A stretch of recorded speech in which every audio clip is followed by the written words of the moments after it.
Usap-usapan ngayon sa social media ang posibleng pagpasok nina Alan Paul at Mercedes Cabral sa hit primetime series na Sigabo na pinagbibidahan ni Coco Martin.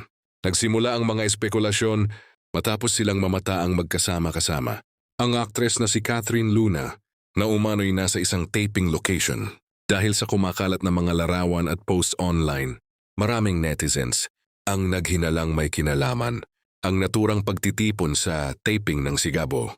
Bagamat wala pang opisyal na pahayag mula sa produksyon, naging mabilis ang pagkalat ng ibang haka-haka tungkol sa posibleng bagong mga karakter sa serye.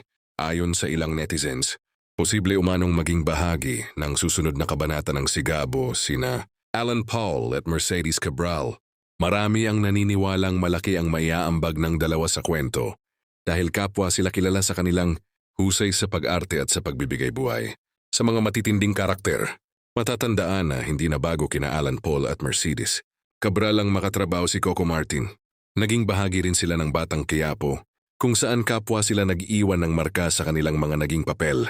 Dahil dito, mas lalong tumibay ang paniniwala ng ilang tagahanga na posible silang muling makasama ni Coco sa panibagong proyekto. Sa ngayon nananatiling haka-haka lamang dyan lahat ng ito dahil wala pang kumpirmasyon mula sa ABS-CBN sa pamunuan ng Sigabo o sa mismong mga artistang sangkot. Gayunpaman, marami na ang sabik na malaman kung may katotohanan nga ang mga kumakalat na balita. Habang hinihintay ang opisyal na anunsyo, patuloy na sinusubaybayan ng mga tagahanga ang bawat update tungkol sa Sigabo. Kung sakaling makumpirma ang pagpasok ni Alan Paul at Mercedes Cabral, inaasahang mas lalo pang iinit at magiging kapanabik ang mga susunod na eksena sa serye.